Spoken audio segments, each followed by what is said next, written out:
नमस्कार. किचनवाली स्टोरी या माझ्या यूट्यूब चॅनलमध्ये तुमच्या सगळ्यांचं खूप मनापासून स्वागत आहे. आज आपण करूयात एकदम पौष्टिक आणि चवीला अप्रतिम असे बीटचे लाडू. आजकाल सर्रास ऐकायला मिळणारे एक वाक्य म्हणजे हिमोग्लोबिन कमी झालंय. तर त्यासाठी एकदम परफेक्ट अशी मी रेसिपी घेऊन आलेली आहे. मुलंच काय तर अगदी मोठे सुद्धा बीट खायचं म्हणलं की काचकूच करतात. तर त्यासाठी हा एकदम योग्य असा पर्याय आहे. मी तर म्हणेल की एकदा खाल तर परत परत घ्याल, इतका अप्रतिम असा हा लाडू करायला अतिशय सोपा आहे आणि खूप कमी सामानात बनतो.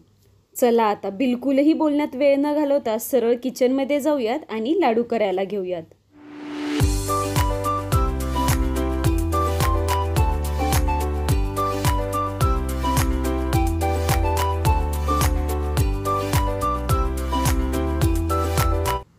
तर इथे मी लाडू करण्यासाठी 4 मीडियम साईजचे बीट घेतलेले आहेत. बीट आपल्याला स्वच्छ 2-3 पाण्याने धुवून घ्यायचे आहेत, म्हणजे त्यावर जी माती लागलेली असते ती निघून जाते. आता या सर्व बीटांची आपण साल काढण्याच्या यंत्राने सगळी सालं काढून घेऊयात. तसेच सुरीच्या साहाय्याने याचा मागचा आणि पुढचा भागही आपण कट करून घेऊयात. आता हे सर्व बीट आपण किसणीने किसून घेऊयात. तुम्ही याची मिक्सरवर पेस्ट केली तरीही चालेल, पण जर आपण पेस्ट केली तर त्या पेस्टला जास्त पाणी सुटतं आणि मग शिजायलाही जास्त वेळ लागतो. त्यामुळे सरळ किसणीवर जर असे किसून घेतले तर उत्तम. मी इथे थोड्या मोठ्या किसणीनेच बीट किसून घेतलेले आहेत, म्हणजे शिजल्यावर सुद्धा त्या किसाचा अगदी गाळ न होता त्याचे तुकडे आपल्याला व्यवस्थित दिसतात आणि ते खायलाही खूप छान वाटतात. आता अशा प्रकारे माझे हे 4ही बीट किसून झालेले आहेत. हे पहा, अशा प्रकारे मोठमोठे थोडेसे मी ते बीट किसलेले आहेत. आता इथे मी 4 मीडियम साईजच्या बीटसाठी एक ओला नारळ फोडून घेतलेला आहे. आता हे खोबरंसुद्धा तुम्ही किसून घेतलं तरीही काही हरकत नाही किंवा मिक्सरवर बारीक केलं तरीही चालेल. मग एका कढईमध्ये मी 2 ते 3 चमचे साजूक तूप गरम करून घेतलेला आहे आणि त्यामध्ये आपला सगळा हा बीटचा किस घालून घेतलेला आहे. आता हा किस अगदी काही सेकंद आपण तुपावरती छान परतून घेऊयात. 10-15 सेकंद आपलं बीट तुपावरती छान परतून झाल्यानंतर त्यामध्ये आपण हा खोबऱ्याचा किस घालून घेऊयात. आता हे दोन्हीसुद्धा जवळपास 1 मिनिटभर आपण तुपामध्ये चांगलं परतून घेऊयात, जेणेकरून त्याच्यामध्ये जो एक पाण्याचा अंश असतो तो थोडाफार कमी होतो. तुम्ही जर वाटीचं प्रमाण म्हणाल तर इथे जवळपास 2 वाट्या बीटचा किस घेतलेला आहे आणि 2 वाट्याच खोबऱ्याचा चवही आपण घेतलेला आहे. आता 1 मिनिटभरानंतर यामध्ये आपल्याला 2 वाटी साखर घालून घ्यायची आहे. साखरेचं प्रमाण तुम्ही तुमच्या आवडीनुसार कमी जास्त करू शकता, पण 2 वाटी साखर या एवढ्या प्रमाणासाठी अगदी योग्य आहे. आता ही साखर पूर्णपणे विरघळेपर्यंत आपल्याला हे मिश्रण सतत हलवत राहायचं आहे. अगदी 2-3 मिनिटांमध्ये आपली साखर पूर्णपणे विरघळलेली असेल. त्यामुळे हे मिश्रण थोडंसं तुम्हाला पातळसर वाटेल, तर घाबरून जाण्याची अजिबातही आवश्यकता नाही आहे. जसजसं तुम्ही हे मिश्रण परतून घ्याल तसतसं ते पाणी आटून व्यवस्थित घट्टसरपणा त्याला यायला लागेल.